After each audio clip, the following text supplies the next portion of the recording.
60 days with the Nintendo Switch 2, and I've got to be honest, I'm feeling mixed. There's a lot to like, but there's also plenty that left me a bit frustrated. This isn't a simple thumbs up or thumbs down, it's more complicated. And if you're wondering whether to buy one, well, you want to hear this. So let's talk Switch 2. Now, let's get the tough part out of the way first, and it is what I ended up spending for this thing. And I bought the Switch 2 bundled with Mario Kart World for about $500. Then I went and added 100 over the next 2 months for discounted eShop titles, and I only bought those because, sincerely, I couldn't justify spending another 60 to 80 bucks for a single game. And Nintendo, as we know, they never discount their first-party games. Then I spent 30 bucks for Nintendo Online. That's pretty good because I really enjoy playing the old titles. And I spent another tenner for a horrifying transparent case that doesn't allow me to dock the Switch with a screen protector, and another tenner for a quite good case that I put the Switch into, and we are at a whopping total of 650 bucks.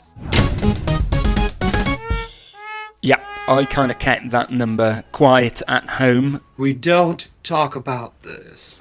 Honestly felt a little bit guilty, but that's what we go to work for.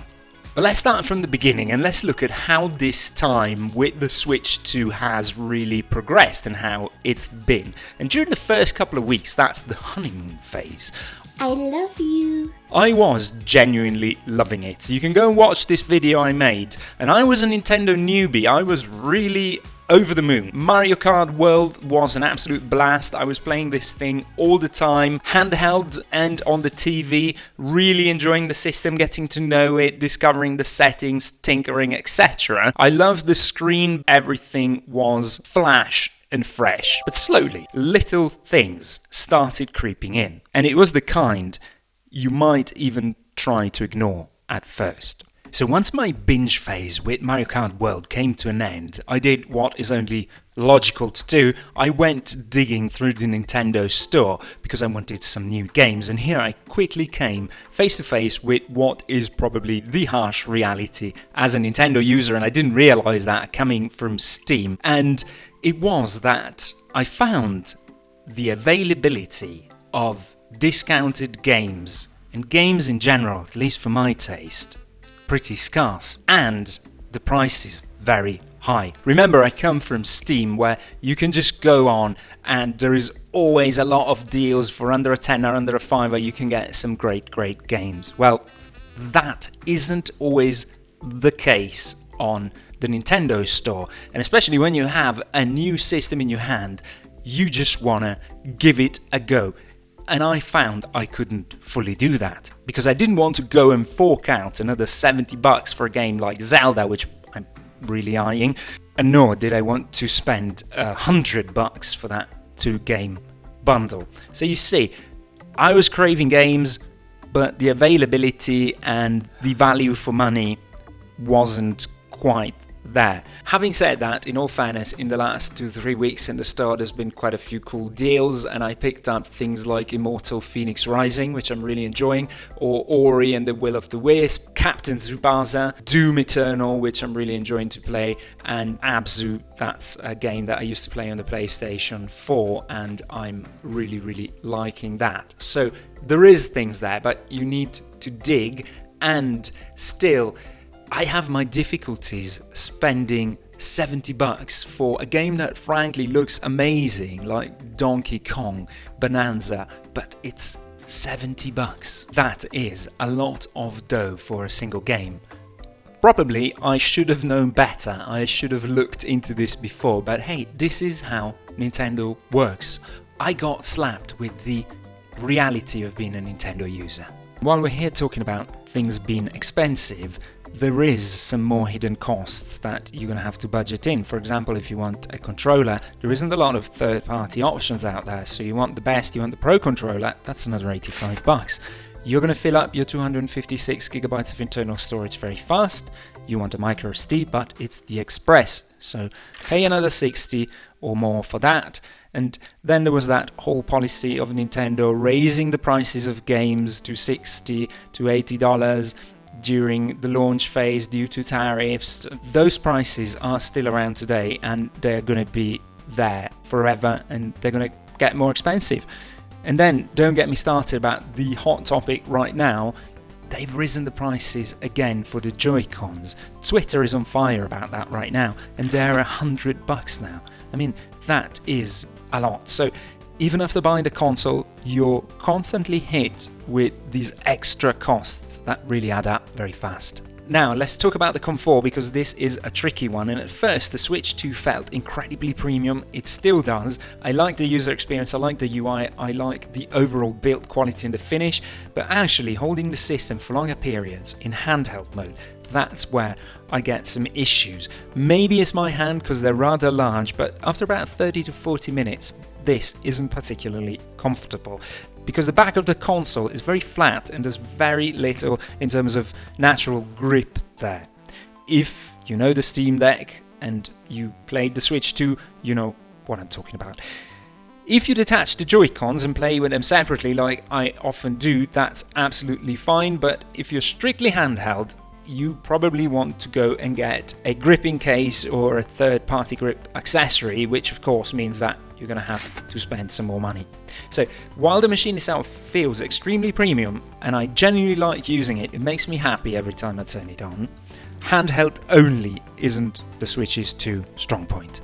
Battery life, and this is another area where I feel the Switch 2 struggles, because on average I'm getting about 2 to 2.5 hours of playtime out of it, and of course you can squeeze more out of it if you're playing lighter titles, but even then that's not a lot for a brand new system. The battery itself, 20 watt hour if I'm not mistaken, is pretty small, and it feels like Nintendo could have done better here.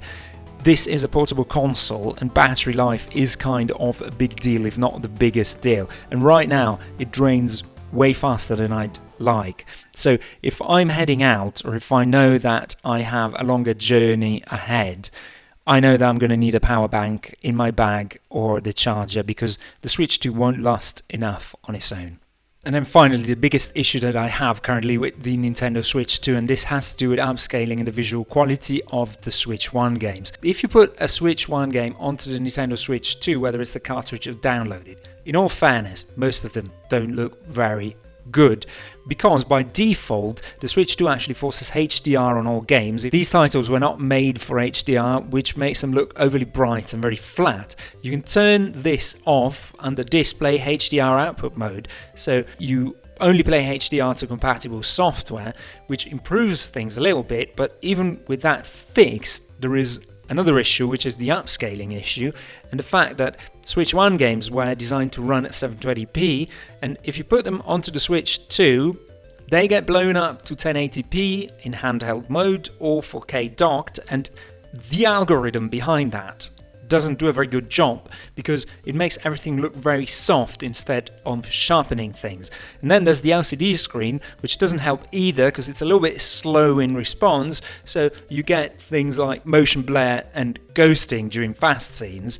Many Switch 1 games also haven't been updated for the new hardware, so they're stuck at the original resolution and frame rate, and that means that you're basically playing the same game you already owned, but now it can look worse because of the way that the Switch 2 handles HDR and scaling, even though the game loads faster and generally the frame rates are better. And Nintendo could fix all of this by letting, for example, HDR be completely off on all the games by default, or improving the upscaling so everything gets a little bit sharper, perhaps adding overdrive mode to reduce blur, and even allowing docked performance mode in handheld so that older games would run at higher resolutions, which then of course would impact the battery life. But this is what really gets to me, because with so few Switch 2 games out right now, you have to play Switch 1 games, and I'm spending most of my time on these older games, and they should look a lot better on the newer system, on the Switch 2, but right now they don't, and I just don't accept this. Okay, so after all of this, that I admit sounds like a really long rant, You're probably wondering, am I still going to hold on to the Nintendo Switch 2? And the answer is yes, because there are really things that I like a lot about this system, and I still see a lot of potential here. And that is firstly the hybrid concept, which I think works brilliantly because you can play on the TV and then just pick up and continue handheld mode. And this is something only Nintendo does this well, and I really love that flexibility. And then there is that backward compatibility. Even though I didn't have any Switch 1 games, I can pick them up and I can play and I can collect games. Even though they don't always look great right now, they do load faster, they run smoother on the new hardware, and that's great. And then third, there are bright spots in the current library. So for example, Mario Kart World, absolutely wicked game, really love it. And Donkey Kong Bonanza, which is picking up 10s like it's raining. And I'll probably pick that up when the time feels right. And then the biggest reason I'm keeping the Switch 2 is for future potential, because if you look at the history, Nintendo has a strong track record and we know the big exclusives are still gonna come. So Zelda, Mario, Pokemon, Metroid, etc. And even just right now, a few days ago Nintendo did a direct. I know a lot of people weren't happy with what came, but there's quite a few cool games on the horizon. So Monster Hunter Stories, Twisted Reflection, Star Wars Outlaws, Borderlands 4, Yakuza Kiwami, Madden 26, Hyrule Warriors, etc. So the games are definitely going to come. So yes, the system isn't perfect and there are things that really frustrate me, but the concept is still great and I genuinely believe that it will get better from here. So that's me, where I am after 60 days with the Nintendo Switch 2. I like this, but I'm also frustrated with it, so I thought I'll tell you. So what about me recommending this to you as maybe somebody who's sat on the fence and is thinking about buying one of these? And in all honesty, I'd only recommend it if you're brand new to Nintendo or you absolutely love the hybrid design and the system and you want to get one. If you already have a Switch OLED or you're on a budget, honestly, I'd wait. But I want to know from you what you think. Do you own a Switch 2? Are you one of the 6 million early adopters? Are you loving it? Are you regretting it? Or are you somewhere in the middle? Let me know your thoughts down in the comments, and thank you for watching this episode. By the way, if you enjoyed it, feel free to leave a thumbs up. And hopefully Nintendo will fix these issues fast and bring more must-play games very soon. And when they will do, I'll be here to cover them. So if you enjoy this kind of content and you like all this talk around handhelds and gaming, well, feel free to subscribe to the channel. Until then, happy gaming. I'll be seeing you in the next one. Thank you very much and bye-bye.